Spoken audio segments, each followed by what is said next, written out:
Hello tout le monde et bienvenue dans cette nouvelle vidéo de travail à pied que je vais essayer de vous commenter. Donc ici on aura deux séances de travail à pied à 3 jours d'intervalle l'une de l'autre. La première que vous voyez à l'instant c'est une séance classique où je récompensais Blanc avec des petits bonbons. Et ensuite 3 jours après j'ai refait une séance du même type mais quasiment sans récompense pour voir un petit peu la différence et voir comment elle se comportait. Du coup voilà, je vais essayer en voix off de vous commenter un petit peu ce que je fais pour que ce soit plus intéressant à regarder. Donc en ce moment avec Blanc j'essaie vraiment de faire beaucoup de liberté. En général je fais vraiment 1 minute avec un licol au début de séance juste pour mettre les codes et tout. Même si ça sert un peu à rien, je me dis que on sait jamais, c'est une petite sécurité. Et puis ensuite je retire le licol et j'essaye de faire beaucoup de jeux en liberté. Et grosso modo, l'habitude que j'ai prise, c'est de le récompenser à la voix et avec un aliment sur chaque effort. Et du coup, en fait, je me rends compte que je laisse peut-être pas assez de temps pour réfléchir, pour revenir au calme, etc. Et du coup, c'était le but, là, en travaillant sans bonbons, de voir si je mettais assez de confort en dehors de la friandise pour le motiver.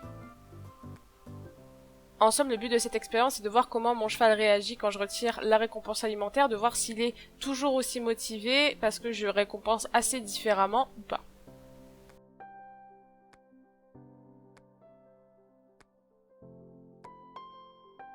Là, je lui ai demandé un coucher, il l'a fait, mais hors champ, donc je voulais couper. Ce mouvement-là avec la main, c'est ce que je fais quand il se relève, pour quand il va se secouer, parce que j'aimerais lui apprendre à se secouer sur demande. Je sais pas si ce sera un jour possible, mais en attendant, ça me coûte rien de lui mettre l'ordre quand il le fait. Ensuite, là, je travaille un peu les rappels parce que j'aimerais bien avoir des rappels plus dynamiques. J'ai des rappels au pas qui sont sympathiques, mais j'aimerais bien avoir des rappels au trot. Il l'avait fait une fois, un jour, où il était vraiment excité et tout ça. Et là, j'aimerais bien le travailler, en fait, un peu plus.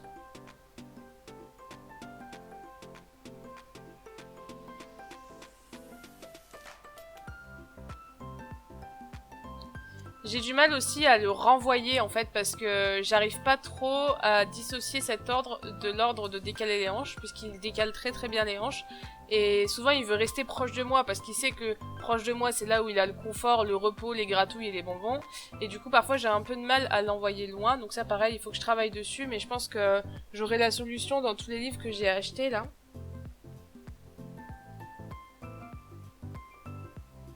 Donc vous voyez là que j'essaye de lui donner quand même un peu de confort, de temps de réflexion et de repos quand il est avec moi.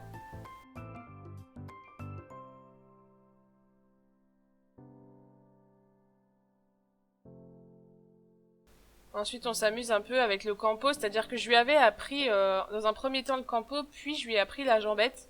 Et en fait il confond un petit peu les deux. La jambette je lui demande vraiment sur l'épaule et le campo sur le pâturon. Et du coup voilà, j'essaye de retravailler un petit peu le campo là pour pas qu'il confonde les deux. Parce que vous voyez là, il fait un petit peu des deux, il fait une jambette qui finit en campo.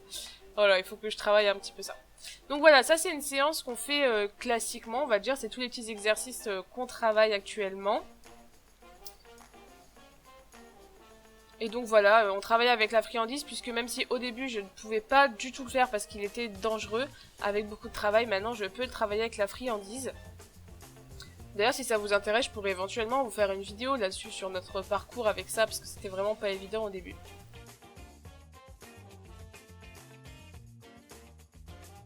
Et là on arrive sur du coup la deuxième séance qui était 3 jours après, où j'ai travaillé quasiment sans friandise, je lui en ai juste donné exceptionnellement pour certains trucs, vous allez voir. Donc d'abord on travaille tout simplement le stick to me, la conduite en liberté. Je le sentais bien énergique et bien motivé ce jour-là pour beaucoup trotter et faire beaucoup de choses dans le mouvement.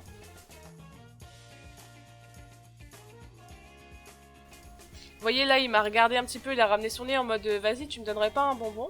Et juste je lui en ai pas donné, il a été respectueux, il a pas réclamé plus que ça donc c'est bien parce que c'est vraiment un truc qu'il a du mal lui, les récompenses alimentaires.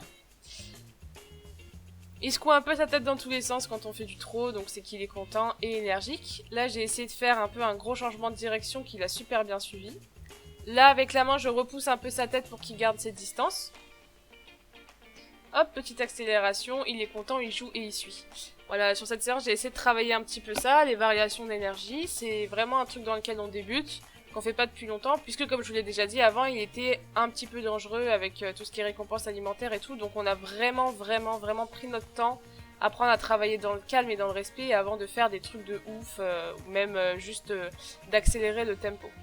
Ensuite, on travaille les déplacements des hanches, ce qui est toujours une base très importante. Le mieux, c'est quand vous pouvez le faire là, comme ça, sans toucher le cheval, et qui va croiser son postérieur de votre côté avant de croiser l'autre. Là, je le perds un tout petit peu. Quand je lui demande, il part au galop, donc c'est bien parce qu'il y a l'énergie, mais du coup, je lui demande après un petit rappel pour qu'il reste à côté de moi, et ça va. En fait, il n'était pas trop déconnecté, on va dire, il a galopé un peu loin, ce qui en soi est mieux, parce que tant qu'à galoper, je préfère qu'il soit un peu loin au cas où il y ait des petits coups de cul de joie. Ensuite, on travaille un petit peu la jambette. Vous voyez qu'il donne beaucoup de jambe gauche et pas beaucoup de droite, donc il faut que je résolve ça. Et là, je vous montre quand même quelques temps de pause, puisqu'en fait, entre chaque exercice, j'essaye de mettre beaucoup de temps de pause, de repos, de gratouille et juste de bien-être, de tranquillité. Pour ça, je m'inspire beaucoup d'un documentaire que j'ai vu de Frédéric Pignon qui s'appelle La leçon indispensable de Frédéric Pignon, qui était passé sur Equidia à l'époque. Ensuite, je l'avais retrouvée sur YouTube, mais je sais pas si elle existe encore ou si elle a été supprimée. Donc j'essaierai de voir ça, si je la retrouve, je vous mets le lien en barre d'infos, mais je crois que maintenant c'est compliqué de l'avoir. Ensuite, je lui demande un coucher, il le fait parce qu'il adore se rouler de toute façon, et je le regarde de loin. Et là, je me dis, je vais quand même lui donner un bonbon parce que le coucher, c'est quand même un truc très important. Et en fait, en l'ayant vraiment regardé longtemps, puis quand il a vu que j'allais dans ma poche chercher un bonbon, il a attendu par terre, il est resté longtemps par terre, et je crois que c'est le coucher le plus long que j'ai jamais eu avec lui, donc j'étais super contente. C'est un cheval assez stressé de nature et qui a du mal à lâcher prise, à rester couché comme ça au sol et tout. Et comme tout le monde, je pense, je rêve que mon cheval reste couché, que je puisse le caresser tranquille et patati et patata. Mais bon, avec Voir, ce sera pas tout de suite. C'est déjà arrivé une fois au box, parce qu'il était un petit peu en train de dormir. Mais un coucher où il est bien réveillé, où je lui demande de se coucher et où il reste par terre, ça c'est pas pour demain, je pense. Mais on y arrive progressivement, puisqu'au début, quand je l'ai eu, il se couchait pas du tout proche de l'homme.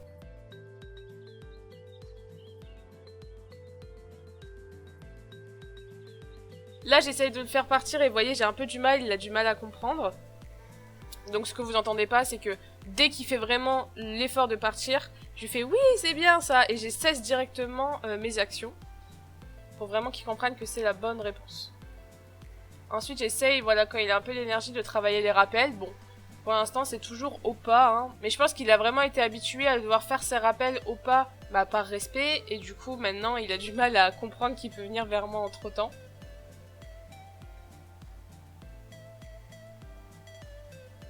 Le petit bug où il réfléchit et puis finalement il vient. Donc là c'est très bien et en fait à chaque fois qu'il revient je fais des gratouilles et j'attends vraiment avec lui. Là je lui redemande un coucher, il me montre qu'il a compris mais qu'il a pas spécialement envie donc j'insiste pas. C'est vraiment un tour sur lequel je veux pas forcer les choses parce que ça lui demande vraiment d'être en position de faiblesse et vulnérable, donc s'il a pas envie c'est pas un truc qu'on force à mon sens. Là, petite déconnexion quand j'ai demandé un peu plus d'énergie. Et il veut changer de main. Donc je l'empêche de changer de main. Je lui dis non, c'est moi qui choisis à quelle main tu vas. Et il réessaye de changer de main. Du coup, hop, je change mon style de main et je lui redis que non. Et je le fais un petit peu courir, voilà, hop. Puis je lui demanderai un rappel un peu plus tard. Et voilà. C'est comme ça que je le récupère quand il se déconnecte.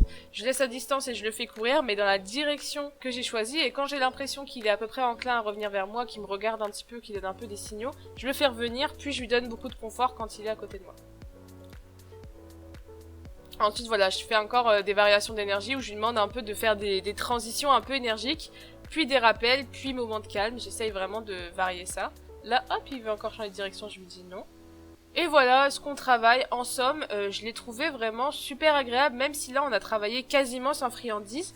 Mais il était quand même super motivé et je suis vachement surprise et je suis vachement contente parce qu'au début du travail à pied, il comprenait pas trop. Moi, si je lui donnais pas de friandises, il faisait vraiment pas trop les trucs, il était pas très motivé. Et là, franchement, dans son comportement, je vois pas énormément de différence. Avec la séance avec friandises, je l'ai trouvé vraiment super bien, super motivé. Donc je suis très contente et je pense que je vais continuer à alterner des séances avec et sans friandises pour voir un peu ce que ça donne, s'il continue sur cette bonne lancée ou pas. Si vous voulez que je vous fasse d'autres vidéos sur le travail à pied, n'hésitez pas à me les demander. Je pense qu'une petite story time sur les friandises, ça pourrait être intéressant parce que je pense que c'est une question qu'on se pose tous quand on travaille avec nos chevaux. J'espère que cette vidéo vous aura plu, je vous fais des gros bisous et je vous dis à la prochaine. Ciao ciao!